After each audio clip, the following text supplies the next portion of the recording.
Preliminary report from the Committee on Appropriate Postures for the Suffering.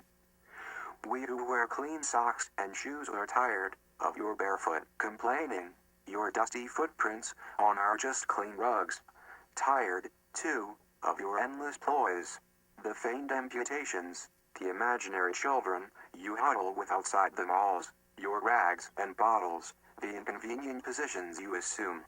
Though we remain impressed by your emaciation and your hunger and, frankly, find you photogenic and think your images both alarming and aesthetically pleasing, to do anything more than sigh will require a complex process of application and review, a process that is currently in the development stage.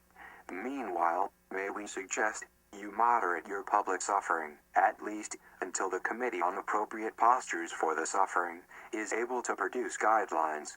Do not be alarmed. The committee has asked me to assure you that they are sensitive both to the aesthetic qualities of your suffering, the blank stares, the neotenous beauty, as the flesh recedes and the eyes seem to grow larger, the halos of flies, and to the physical limitations of human endurance and the positioning of limbs.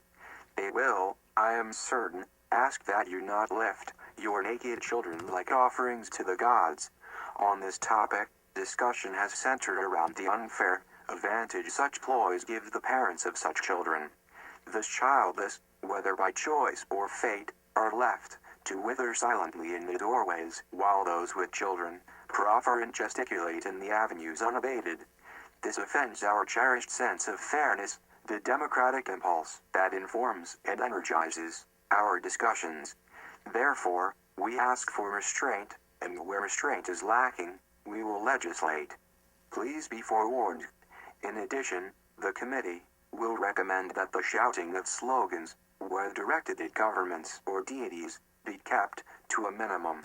Not only is such shouting displeasing, aesthetically, but it suggests there is something to be done. Believe me, no one is more acutely aware of your condition than we who must ignore it every day on our way to the Capitol. In this matter, we ask only that you become more aware of your fellow citizens, who must juggle iPods, Blackberries, briefcases, and cell phones, lattes, who must march steadily, or be trampled by the similarly burdened citizens immediately behind them. Your shouting and pointing does not serve you well. Those of us employed by the agency are sworn to oversee you. If we seem, as you suggest, to have overlooked you instead, that is an oversight and will be addressed, I am certain, in our annual review. Please be aware to eliminate your poverty, your hunger, your aesthetically pleasing, yet disturbing, presence in our doorways, above our heating grates, in our subway tunnels, and under our freeways would mean the elimination of the agency itself and quite possibly a decline in tourism. Those of us employed by the agency have neither the stamina, persistence, nor the luminous skin tones that you present to the viewing public. Finally, to those who would recommend programs, who would call for funding and action, I must remind you that we have been charged not with eliminating your suffering, but with managing it.